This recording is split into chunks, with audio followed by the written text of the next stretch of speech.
चलिए अगला क्वेश्चन।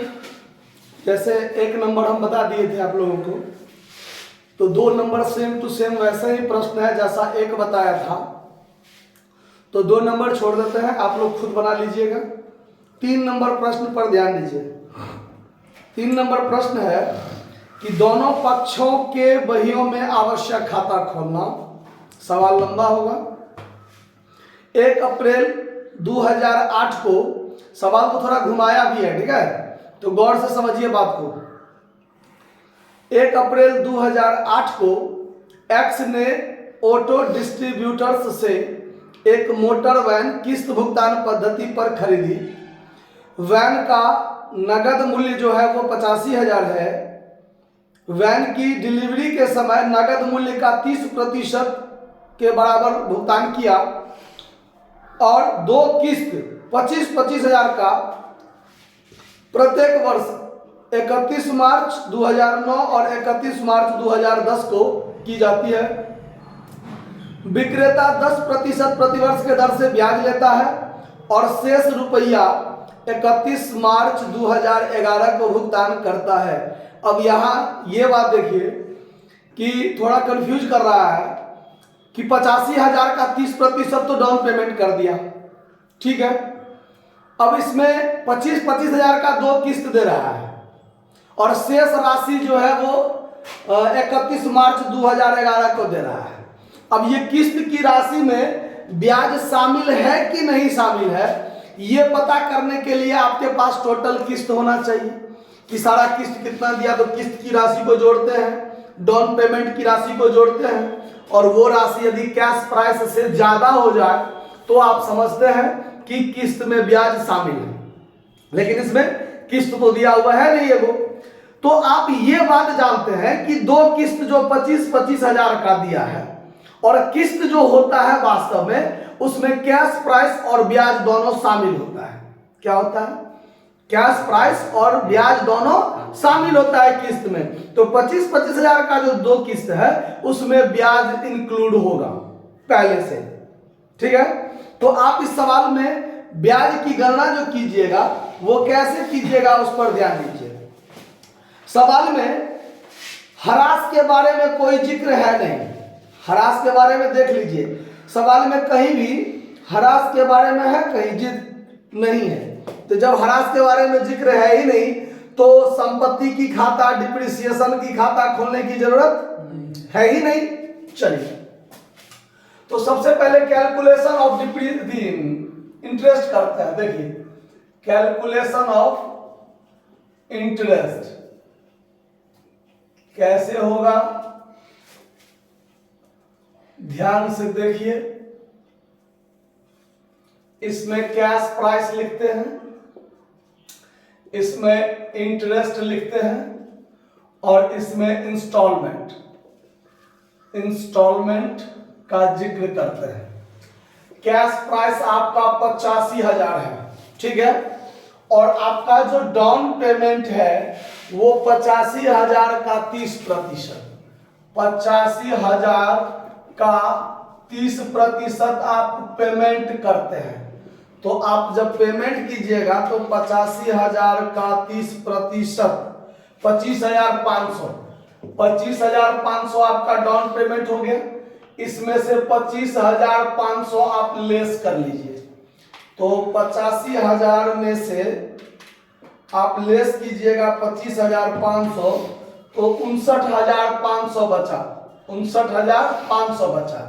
अब आपको ये खरीदा गया कब है? 1 अप्रैल 2008, तो 31 मार्च 2009 इस वर्ष का अंतिम दिन जो होगा वो 31 मार्च 2009 होगा कि नहीं होगा? तो इस तारीख को जो ब्याज लगेगा इस पर 10% ब्याज लगेगा। तो 10% ब्याज का मतलब हुआ 5,950 आपका ब्याज लगा। तो आपका जो इंस्टॉलमेंट है 25,000 का, उसमें से 5,950 घटा लीजिए। तो 25,000 में से 5,950 घटा दीजिए तो 19,000, मिस्टेक कर दिए कुछ, 25,000 में से घटाना है 5,950, तो 19,050, 19,050 ये कैश प्राइस तो इतना ही होगा।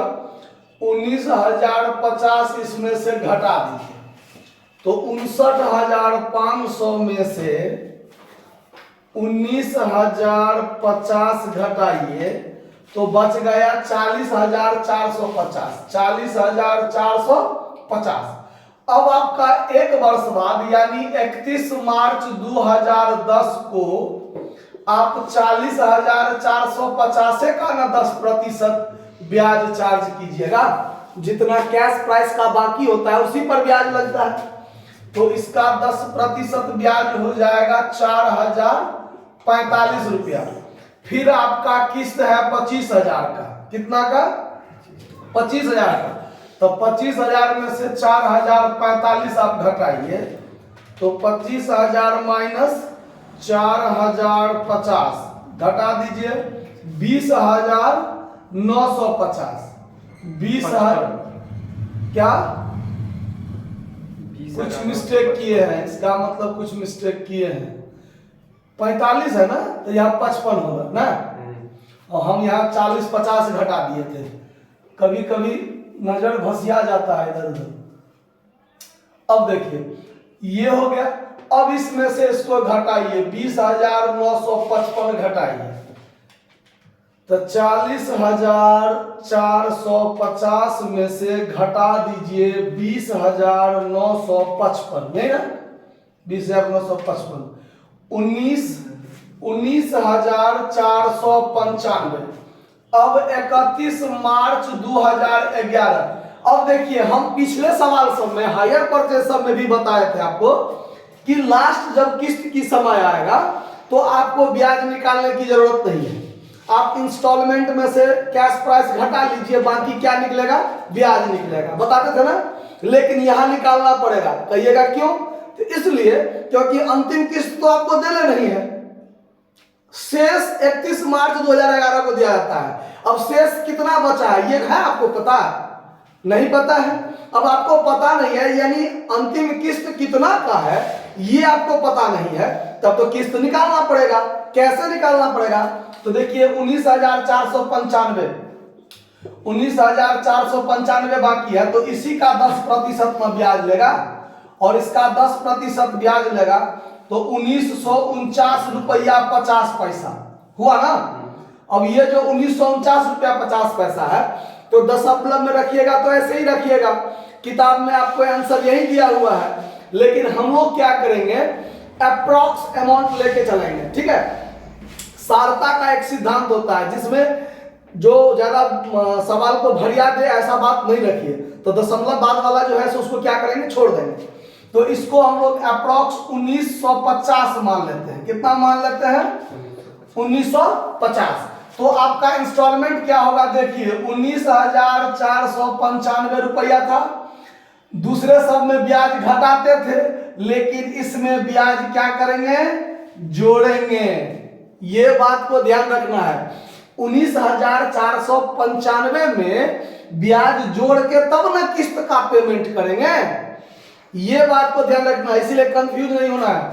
इसको जोड़ दीजिए, तो इसमें आप जोड़िएगा, प्लस कीजिएगा 1950, तो 21,445 रुपया आप क्या कीजिएगा, पेमेंट कीजिएगा। समझ में आ गया ये बात? यहां पर समझ में आया ना कि दिक्कत हुआ समझने में? सो बोलिए। अंतिम किस्त रहता दिया हुआ तो किस्त में से 19,495 घटाते हमारा ब्याज निकल जाता। यहां ब्याज नहीं था, न अंतिम किस्त था, तो कैश प्राइस पर ब्याज लगता है ना। ब्याज निकल गया और ब्याज कैश प्राइस में ब्याज जोड़ देंगे तब ना किस्त होगा मेरा, इसीलिए इस बात को ध्यान रखना है। अब आगे चलिए। अब सवाल में क्या कहता है कि दोनों के पुस्तक में आपको आवश्यक खाता खोलना है, तो कैलकुलेशन ऑफ डिप्रिसिएशन रहता तो उसका जिक्र करते, नहीं है तो नहीं करेंगे। अब हम लोग क्या करते हैं, यह देख लेते हैं कि हमारा इंटरेस्ट सस्पेंस कितना होगा। इंटरेस्ट सस्पेंस के लिए 5,950 1950, 4045 और 1950, ये तीनों ब्याज, कुल ब्याज जो होता है ना वो इंटरेस्ट सस्पेंस बन जाता है इसमें, ठीक है। थ्योरी में बताए थे 5 5 5 10 4 14 के 4 हाथ में 1, 9 1 10 9 19 हाथ में 1, 5 4 9 1 10 1 11, ठीक है। जोड़ देख लीजिए। अब बनाएंगे in the books of purchaser, in the books of purchaser. तो परचेजर का नाम क्या है? एक्स ने ऑटो डिस्ट्रीब्यूटर्स से मोटर वैन खरीदा, तो एक्स ने, तो एक्स हो गया परचेजर, ऑटो डिस्ट्रीब्यूटर्स जो है वो वेंडर। तो in the books of x बना रहे हैं अभी हम, ठीक है। तो इसके पुस्तक में पहला खाता वेंडर का, जो ऑटो डिस्ट्रीब्यूटर्स, ठीक है, इसका खाता खोलेंगे। जो आपका क्या है? वेंडर। ये क्या है? आपका वेंडर है। चलिए, तो वेंडर का जब खाता खोलेंगे, कैसे खोलते हैं देखिए, गौर से समझिए बात को, कंफ्यूजन नहीं होना चाहिए थोड़ा भी। ये डेबिट क्रेडिट, तो परचेजर जब खाता बनाता है तो क्या बनाता है? जर्नल बनाता है पहले साल का, तो assets account DR, interest suspense account DR to vendor, माने संपत्ति कितना का और टोटल ब्याज कितना देना है, तो इंटरेस्ट सस्पेंस उसके लिए बनाते हैं। वो दोनों मिलाकर वेंडर को देना होता है और धीरे धीरे किस्त का पेमेंट करते रहेंगे पेमेंट। चलिए, तो 2008 अप्रैल 1 को बाय मोटर वैन अकाउंट और बाय इंटरेस्ट सस्पेंस अकाउंट, यही ना। मोटर वैन कितना का था? 85,000 का, और इंटरेस्ट सस्पेंस यहां देखिए कितना का है? 11,945। इसमें से 2008 अप्रैल 1 को टू कैश अकाउंट हमने डाउन पेमेंट भी किया है। कितना डाउन पेमेंट किया है? 25,500, 25,000। और उसके बाद 2009 मार्च 31 को किस्त का पेमेंट किए हैं। फिर टू कैश अकाउंट इंस्टॉलमेंट, कितना का इंस्टॉलमेंट दिए हैं? 25,000 का इंस्टॉलमेंट दिए हैं। तो यहां 25,000 पेमेंट कीजिए, खाता क्लोज कीजिए। ये जोड़ के हो गया 96,945, 96,945। और सेम डेट में जो बच जाएगा वो टू बैलेंस सीडी। कितना बच गया भाई साहब? घटाए 50,000 घटाइएगा, तो 50,000 घटाइएगा तो 46,445, इतना ही ना बचेगा। थोड़ा देख लीजिए घटा के, हमको घटाने में भी थोड़ा माथा पेची हो जाता है। 2009 अप्रैल 1 को बाय बैलेंस बीडी घटा कितना ही ना आया है कि कुछ अंतर है ना? ठीक, बाय बैलेंस बीडी 46,445। अब अगले साल से क्या होता है कि इंटरेस्ट को बार बार तो नहीं करना पड़ता है, एक ही बार में इंटरेस्ट सस्पेंस हो गया, अब खाली पेमेंट करना है। तो 2009 अप्रैल 1 को बीडी या 2010 मार्च 31 को अंतिम दिन टू कैश अकाउंट किस्त का पेमेंट कितना कर रहे हैं? 25,000। जोड़ घटाव कर दीजिए फिर यहां, ये हो गया 46,445, 46,445। जो बच जाएगा सेम डेट में टू बैलेंस सीडी 21,445, यही ना बचेगा। फिर 2010 अप्रैल 1 को बाय बैलेंस बीडी कितना रुपया? बाय बैलेंस बीडी कितना हो जाएगा? 21,445। और यही अंतिम हो जाएगा ना, यही 21,445, 21,445 2011 मार्च 31 को शेष जो बचा सब पेमेंट हो गया। तो टू कैश अकाउंट 21,445 क्या हो गया? पेमेंट हो गया। समझ में आ रहा बात? और इसमें क्या खोलना है? Interest suspense account. Interest suspense account खोलना है। तो इंटरेस्ट सस्पेंस अकाउंट कैसे खुलेगा?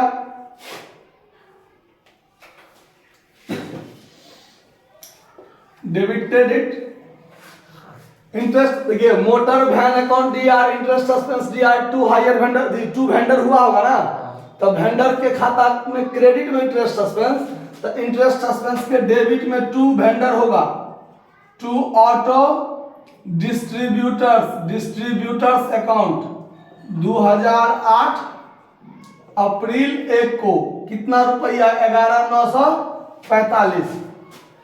ठीक है। अब देखिए जर्नल दिमाग में नहीं रहेगा तो फिर लेजर आपको कष्ट होगा, जर्नल दिमाग में कंठस्थ रहना चाहिए। इंटरेस्ट सस्पेंस के परचेजर के पुस्तक में बना रहा है तो motor van assets DR, interest suspense DR, to vendor, तो इंटरेस्ट सस्पेंस है डेबिट में, तो डेबिट में टू वेंडर लिखेंगे ना, तो वेंडर में लिखेंगे क्या? नाम होगा वेंडर का, लेकिन दाम तो अपने ना होगा 11,945। और फिर जब साल खत्म होता है 2009 मार्च 21 को, तो इंटरेस्ट अकाउंट डीआर2 इंटरेस्ट सस्पेंस होता है। तो इंटरेस्ट डीआर2 इंटरेस्ट सस्पेंस, तो इंटरेस्ट सस्पेंस के क्रेडिट में क्या हो जाएगा? बाय इंटरेस्ट अकाउंट, तो यहाँ बाय इंटरेस्ट अकाउंट होगा कितना रुपया? 5,950, और जो बचेगा वो बाय बैलेंस सीडी हो जाएगा, बाय बैलेंस सीडी 11,945, 11,945 इसमें से इसको घटाइए, 11,945 में से 5,950, 5,995, 5,995, ठीक है। अब देखिए 2009 अप्रैल 1 को टू बैलेंस बीडी यही चीज हो जाएगा 5,995।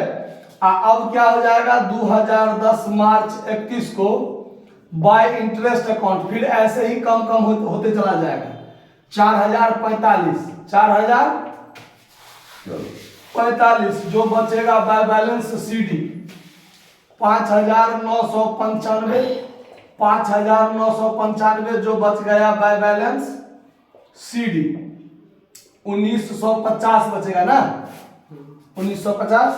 फिर 2010 अप्रैल 1 को टू बैलेंस बीडी 1950, और 2011 मार्च 31 को बाय इंटरेस्ट अकाउंट 1950 होकर क्या हो जाएगा? खत्म हो जाएगा। बात समझ में आया?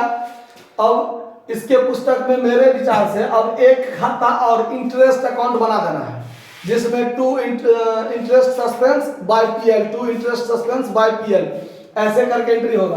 तो आप इसको नोट कर लीजिए, आप लोग स्क्रीनशॉट ले लीजिए, फिर आगे बताते हैं। देखिए अब इसमें एक खाता इंटरेस्ट अकाउंट खोलना पड़ेगा, इंटरेस्ट अकाउंट परचेजर के पुस्तक में।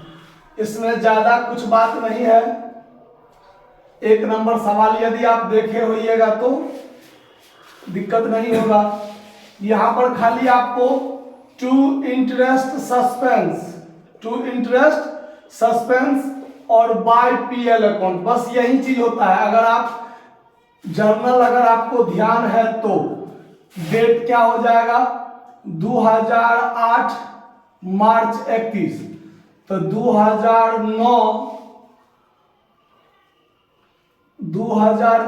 मार्च 31, 2009 मार्च 31 डेट वही होगा। 1 अप्रैल 2008 को खरीदा है तो साल के अंतिम दिन ब्याजों लगेगा और पीएल में भी जाएगा, तो 31 मार्च 2009 को ही दोनों काम हो जाएगा, 5,950, 5,950। अब यही पोस्टिंग आपको 3 बार करना है, सेम पोस्टिंग।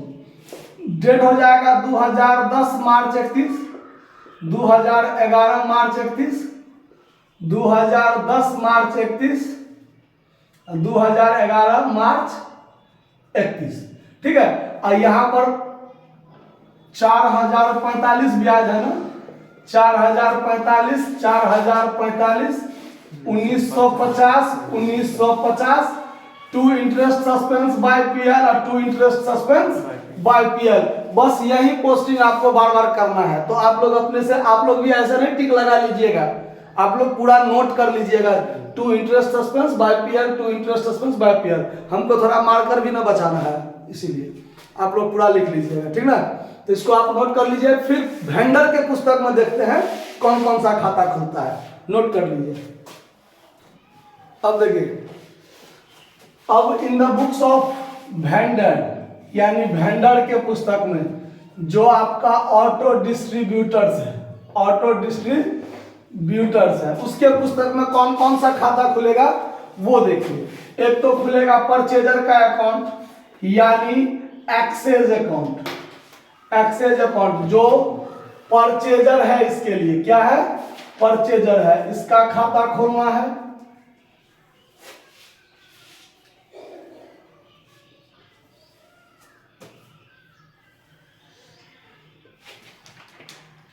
DRCR।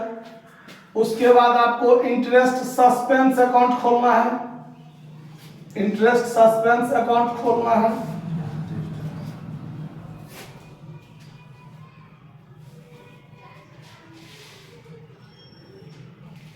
ठीक है, डेट पार्टिकुलर अमाउंट लिख लीजिएगा आप लोग। और एक खाता और खोलना है जो इंटरेस्ट अकाउंट है, बाद में इसको मिटाकर हम यहां पर बता देंगे, ठीक है, लगातार में ही। देखिए, परचेजर का जब खाता खुलेगा तो वेंडर क्या बनाता है, वेंडर एंट्री बनाता है, purchaser account DR to sales to interest suspense बनाता है ना। तो यहां पर डेबिट में हो जाएगा टू सेल्स अकाउंट और टू इंटरेस्ट सस्पेंस अकाउंट, दो चीज बनाता है। 2008 अप्रैल 1 को ये माल बेचता है, तो इसी तारीख में हो जाएगा 85,000 कैश प्राइस, 11,945 रुपया ये। अब ये 2008 अप्रैल 1 को डाउन पेमेंट भी प्राप्त करता है बाय कैश अकाउंट, कितना, 25,500। और 2009 मार्च 31 को बाय कैश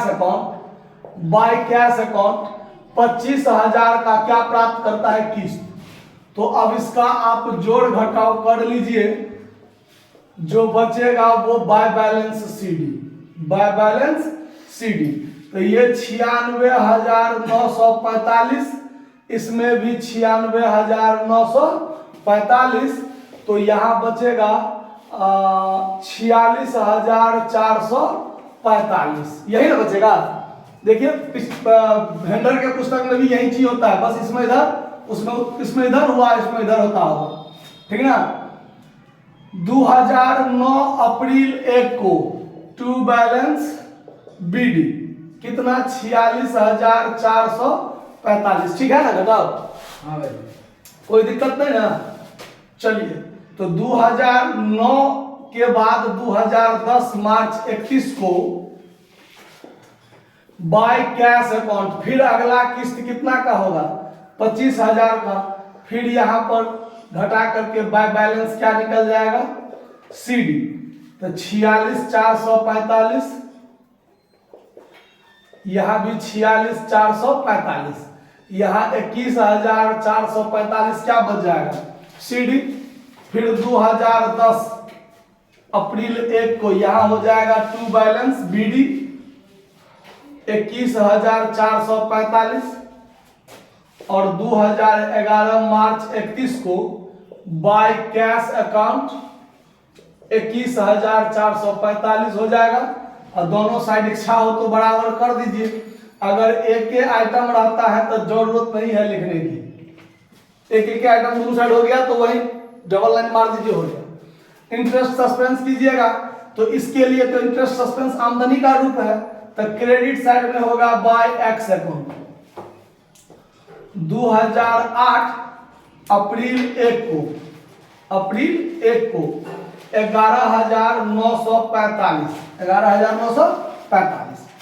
अब 2009 मार्च 31 को यहां हो जाएगा टू इंटरेस्ट अकाउंट 5,900 कितना, 50।